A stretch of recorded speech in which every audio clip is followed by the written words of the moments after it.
So let's talk about Disney's 49th animated motion picture, The Princess and the Frog. Big D's Entertainment Rankings and Reviews. So greetings, my fellow YouTubers, and welcome to Big D's Entertainment Rankings and Reviews.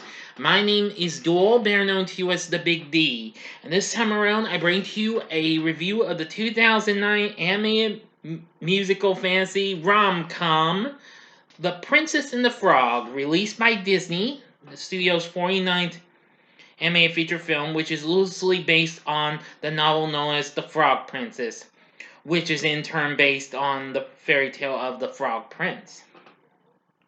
Written and directed by Ron Clements and John Musker. The film is set in 1920s New Orleans and tells the story of a hard-working waitress named Tiana who dreams of opening her own restaurant. After kissing a prince who has been turned into a frog by an evil witch doctor, Tiana becomes a frog herself and must find a way to turn back into a human before it is too late.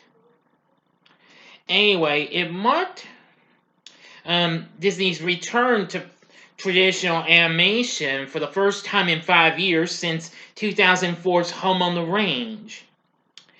Now, of course, Clements and Musker were certainly no strangers in working together since they had done various other movies, most notably from the Disney Renaissance era, including The Little Mermaid, Aladdin, and Hercules.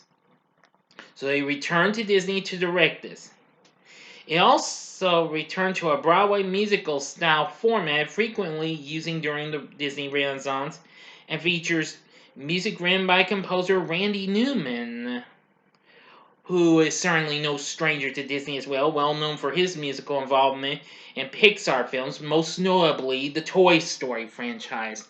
And also he did, music for James and the Giant Peach as well.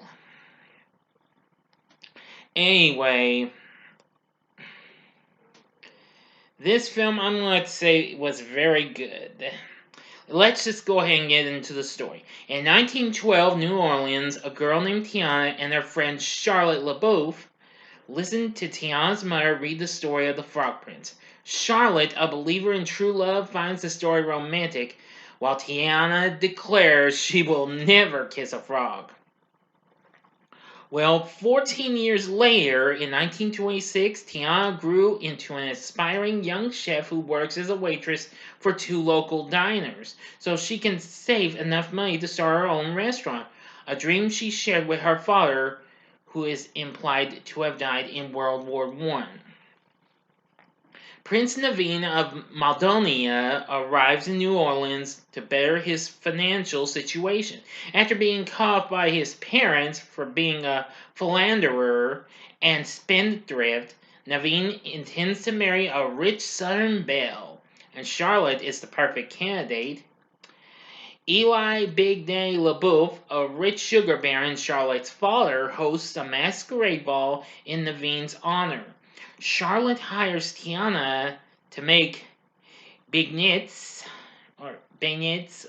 Yeah, beignets. I think that's how you pronounce it. My apologies if I mispronounce it, for the ball, giving her enough money to buy an old sugar mill to convert into a restaurant. Meanwhile, Naveen and his valet Lawrence meet a witch doctor, Dr. Facilier.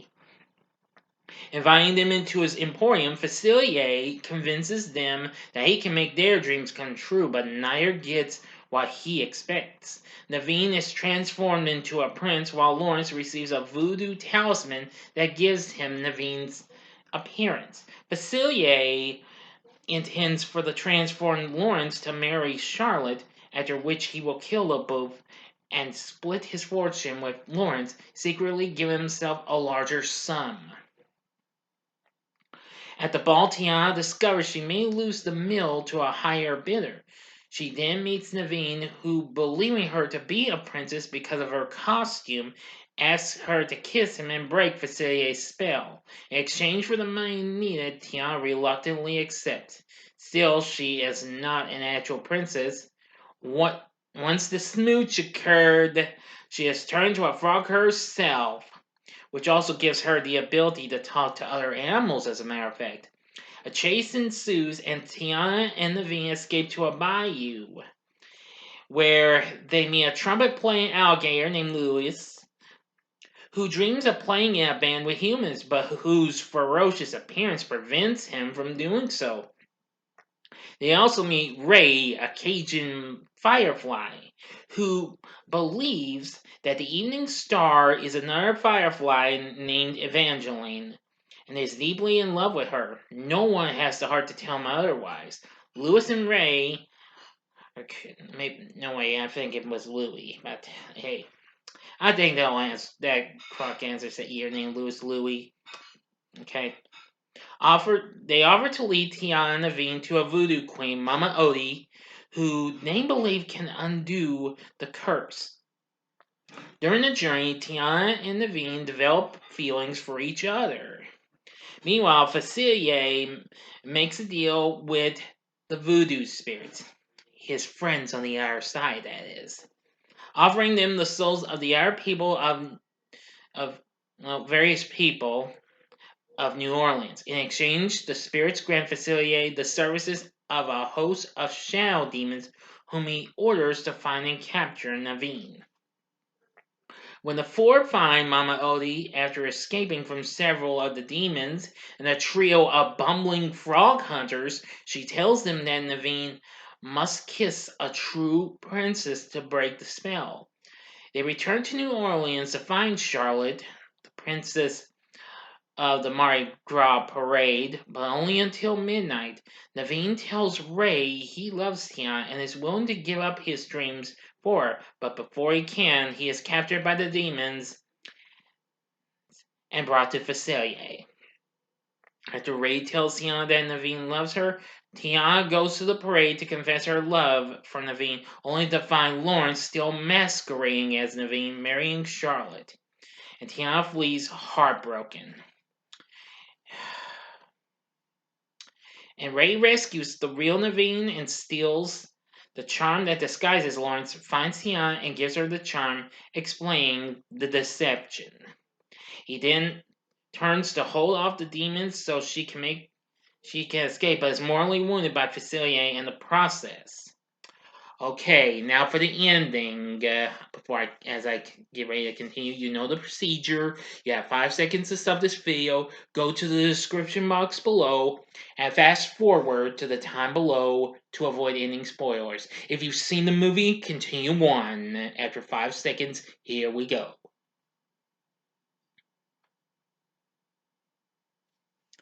Okay, you've been warned. Facilier then offers to make Tiana's restaurant dream come true in exchange for the talisman. Realizing she would rather be with Naveen and recognizing Facilier's true intentions, Tiana destroys the talisman by smashing it on the ground. With Facilier's plan foiled, Tiana watches the angered voodoo spirits drag Facilier and his shadow into the voodoo spirit world for his depths to them with his frightened expression placed on a tombstone, which, believe me, it is. Wow. You wanna know where was I? Oh, yes. Now, as Lawrence is taken away by the police, Naveen explains everything to Charlotte. Tiana and Naveen reveal their love to each other, and Charlotte agrees to kiss Naveen so he and Tiana can be together as people. But the clock strikes midnight and the kiss fails to work. The couple decides they are content to live together as frogs. Ray dies shortly after, and during his funeral, a new star appears next to Evangeline.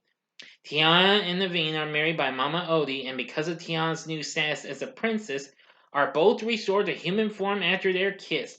Later, they return to New Orleans to legally marry and celebrate and open their new restaurant with Louis playing the band. That's the end. So, what did I think of The Frog Princess? I have to say it's a great movie. I loved it. Now, years back, I rented it on DVD, but unfortunately, the DVD was so badly scratched up and what have you, couldn't get it to play correctly even when I cleaned it, even after cleaning that. And then for years, I just never did want to watch it.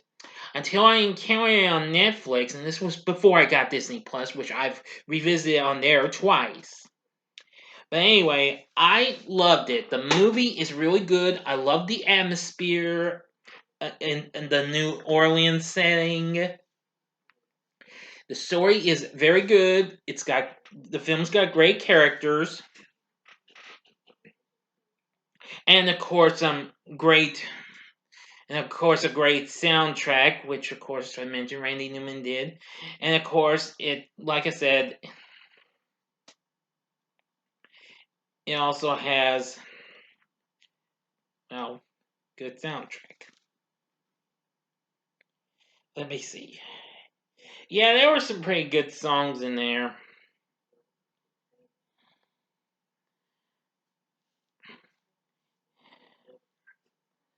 Let's see.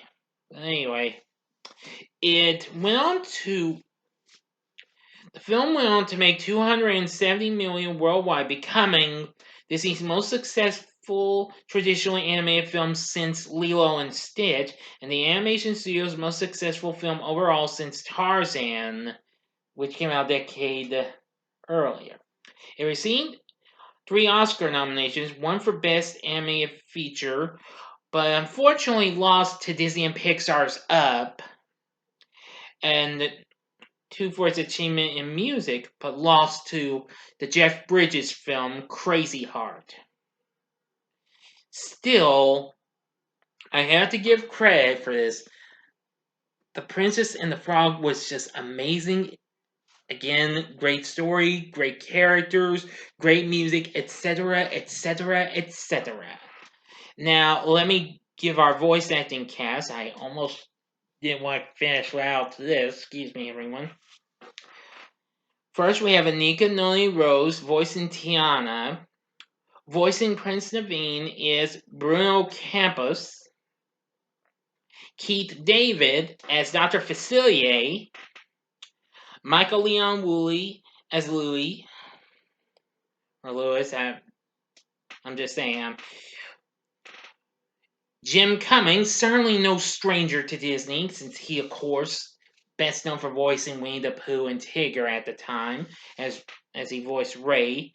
Voicing Charlotte is Jennifer Cody, and Jennifer Lewis as Mama Odie, plus John Goodman voicing Eli Big Daddy LaBeouf. There's also the voices of Pierre Bartlett, Terrence Howard, and even Oprah Winfrey, who voices Tiana's mother, Eudora.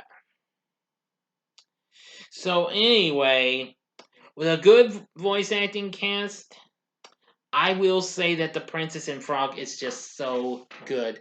So would I recommend this film? You better believe it. Yes, this is a Disney princess flick you gotta check out. Now said, sorry to sound like a broken record, but great story, great atmosphere, great characters, great voice acting, music, etc., etc. So, what are your thoughts on The Princess and the Frog? Please tell me in the comment section below. If you like this video, click the like button below, subscribe to my channel as well, and be a part of the Big D Nation. Join me next time when I bring to you a review of Bride Wars. Thanks for watching, and if you like this, you may want to check out some of these other movies or what have you. If you'd like, go to the upper left-hand corner for my review of The Little Mermaid, or go to the upper right-hand corner and see my review of Aladdin. Those, which, since they were both done by the same people who worked on this, Ron Clements and John Musker. Or if you just want another little bit of a fun-filled rom-com, go to the bottom left-hand corner and see my review of Splash, with Tom Hanks and Daryl Hannah, considering it's live action. And the bottom right-hand corner is the button you can click to subscribe. If you like rankings and reviews on movies, TV, music, video games, etc., then I'm your guy. Thanks for watching. Until next time, I'm the Big D saying, see ya.